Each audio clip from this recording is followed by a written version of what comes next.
Assalamualaikum warahmatullahi wabarakatuh.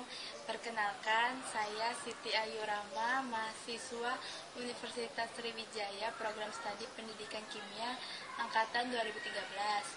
Tujuan saya membuat video ini untuk melaksanakan tugas dari koordinator SIF Kak Muhammad Isman Syaputra, yang dimana tugasnya itu kami disuruh untuk mempresentasikan materi percobaan kimia organik 2, yang dimana saya mendapatkan materi esterifikasi sintesis aspirin. Aspirin itu suatu ester dari asam asetat dengan asam salisilat. Oleh karena itu, senyawa ini dapat dibuat dengan mereaksikan asam salisilat dengan anhidrat asam asetat menggunakan asam sulfat pekat sebagai katalisator. Aspirin itu merupakan obat penghilang rasa nyeri atau dengan nama yang bersifat analgesik, yang dimana juga aspirin ini sebagai penghilang rasa sakit kepala.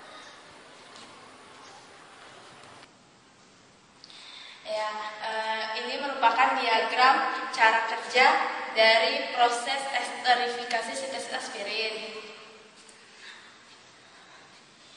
yang dimana pertama-tama itu masukkan 11 gram asam salisilat, 14 ml asam asetat anhidrat, dan 5 tetes H2SO4 ke dalam air layer.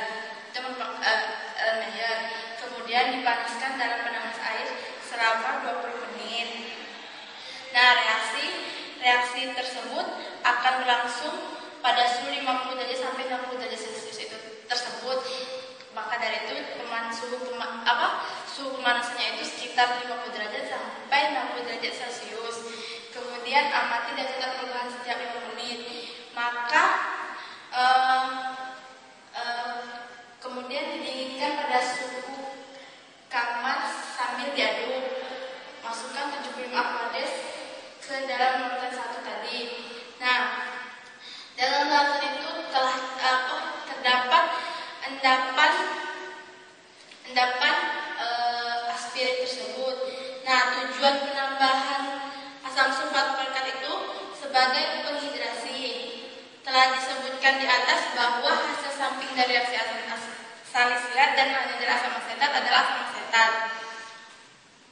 Jadi dapat dikatakan reaksi akan berhenti setelah asam salisilat habis karena adanya asam sulfat pekat ini.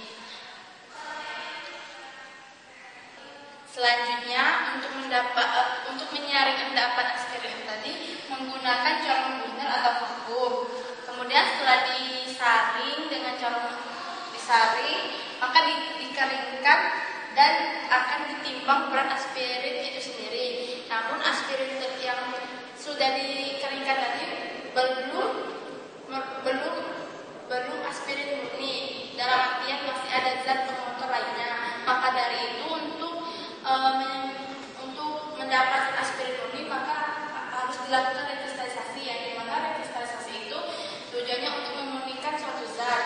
Namun pada percobaan kemarin kami tidak melakukan proses rekristalisasi karena waktunya tidak mencukupi.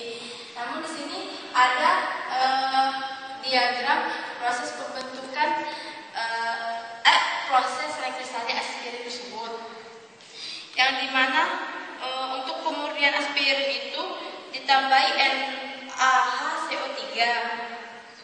Aspirin akan larut sedangkan fase sampingnya tidak larut, sehingga ketika disaring akan didapatkan filtrat aspirin murni berbentuk larutan jernih.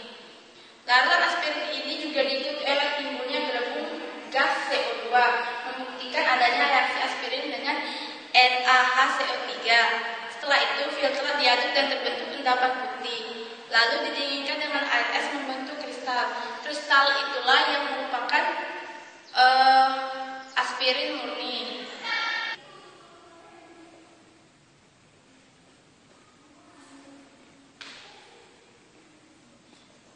Ini merupakan reaksi sintesis aspirin, yang dimana di sini merupakan asam salisilat ditambah asam asetat anhidrat menghasilkan aspirin itu sendiri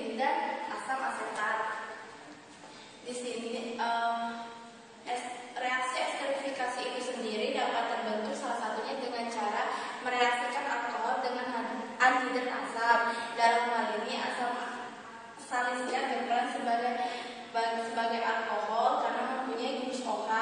Sedangkan anhidrat yang digunakan itu adalah anhidrat asam asetat. Ester yang terbentuk adalah asam asetil salisilat atau aspirin dengan gugus asetil CH3CO. Ini merupakan gugus asetilnya yang berasal dari anhidrat asam asetat. Sedangkan gugus M-nya berasal dari asam salisilat. Langkah selanjutnya itu penambahan asam sulfat. Langkah selanjutnya itu penambahan H2SO4, yang dimana H2SO4 ini berfungsi sebagai katalisator bersifat asam kuat. Nah, hasil samping ini akan membentuk anhidrat asam asetat. Nah, itulah reaksi pembuatan aspirin. Ini merupakan contoh kristal aspirin itu sendiri setelah disaring dengan cara pembunuhan. Di sini serbuk-serbuknya itu serbuk-serbuk halus, bentuknya itu kayak kayak sasa seperti itu. Nah, aspirin itu sendiri merupakan obat penghilang rasa nyeri, dapat juga sebagai penurun demam dan juga penghilang rasa sakit kepala. Namun mengkonsumsi aspirin yang berlebihan itu tidak dianjurkan juga karena ada dosis-dosis tertentu yang dimana